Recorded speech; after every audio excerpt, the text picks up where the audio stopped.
Millions of South Africans will make their mark in the country's sixth democratic election tomorrow. 22,000 voting stations will be open for 15 hours. Security will be on standby, and officials say it's all systems go. Nickolaus Bauer is at the Results Operations Center in Pretoria. He joins us now live. So, Nick, just a few hours to go until what's been called the most important election since the birth of our democracy 25 years ago.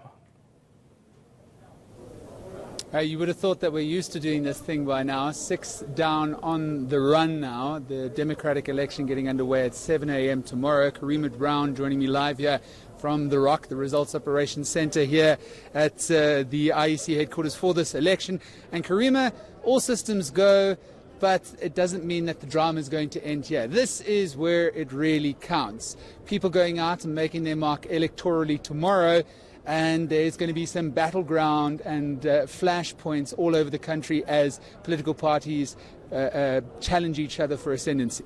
Yeah, I think what is going to happen tomorrow is that all the polls that have done, all the predictions are going to come to naught. For me, this election is going to turn on which party's machinery can actually bring the voters out in large enough numbers to give them a definitive victory. A lot of the polls are suggesting coalition is going to be the name of the game, but I think that it's going to be determined by voter turnout. Now, the two parties who have machines historically to do that is the Democratic Alliance and the African National Congress.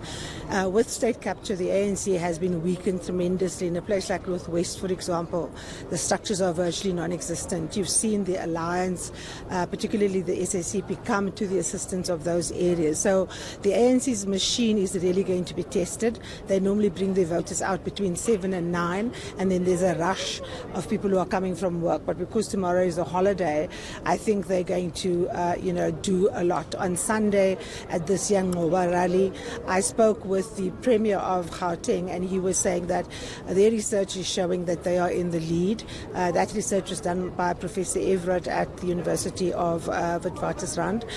But the Institute for Race Relations put the ANC at 41%, and so there's a massive difference.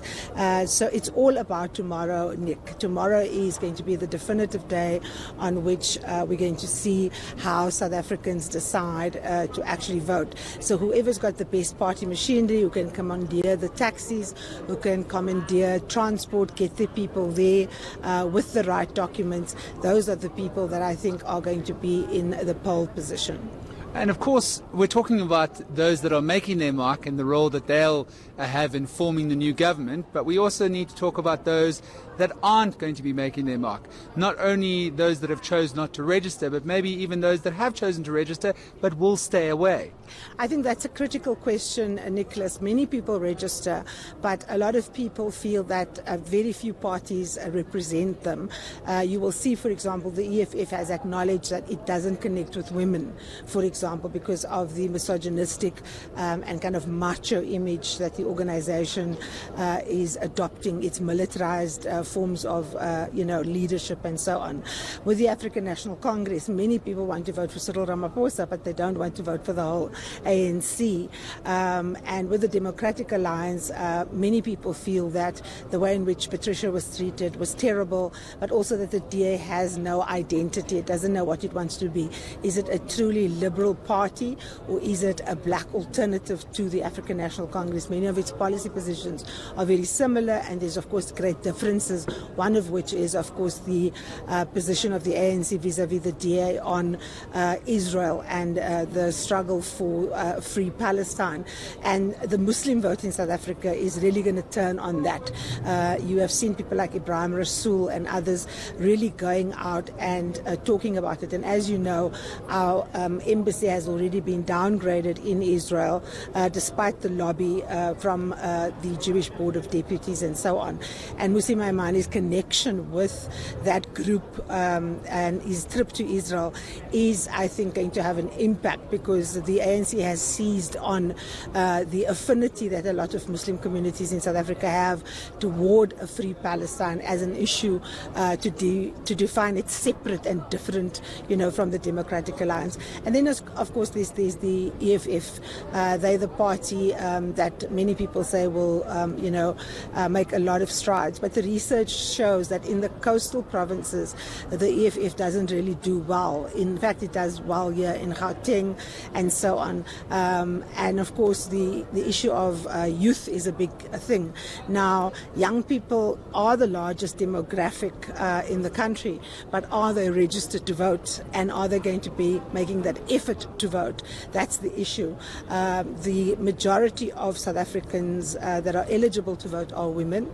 The majority of people who have registered are women. And very few parties have actually tried to deal with specifically gender issues and looking at South Africa's problems of inequality, of joblessness, and of unemployment and poverty through the eyes of the gender lens. And I think that historically we'll see in municipal elections female voters come out more because they head up the household, and that's of course where the tie hits the tar.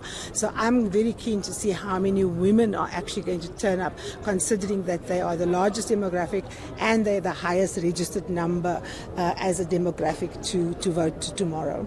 We've also got to look at what happens in terms of incidents. The IEC is doing everything in its power to try and prevent protests from playing a role. The Chief Electoral Officer, Simon Babulu, was at pains to point out that there is a right to protest in the Constitution, but there's also a right to vote. Tomorrow is about the voters. And in places like Vuwane, flashpoints in Northwest, flashpoints in KZN, they are confident that they have enough SAPS personnel on the ground, as well as IEC members, to ensure that this vote goes on without a hitch. You see, the problem is not having enough policemen on the spot. The problem is, does the police know how to do public order policing? Because often you have people with contending rights. You have the right to protest, you have the right to vote. What you need is a police force that can mediate that situation so that no one is killed, so that no one is hurt. And that's our weakness. We don't have a solid public policing force. And I think that's going to be the big challenge of the SAPS. They can be there in their numbers, but that's not necessarily a deterrent. We've seen in other places, for example, where people take the police on.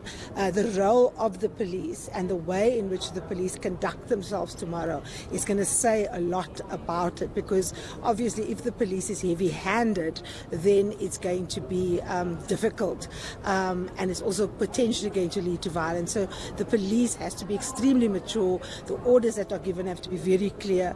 Both people's rights are going to have to be respected, and the police will have to be the arbiter of how people exercise their rights tomorrow. We wait with bated breath to see whether or not the IEC and the SAPS will play their role diligently enough to see that there's zero or very little incidents on voting day, with that only hours away. Shahan.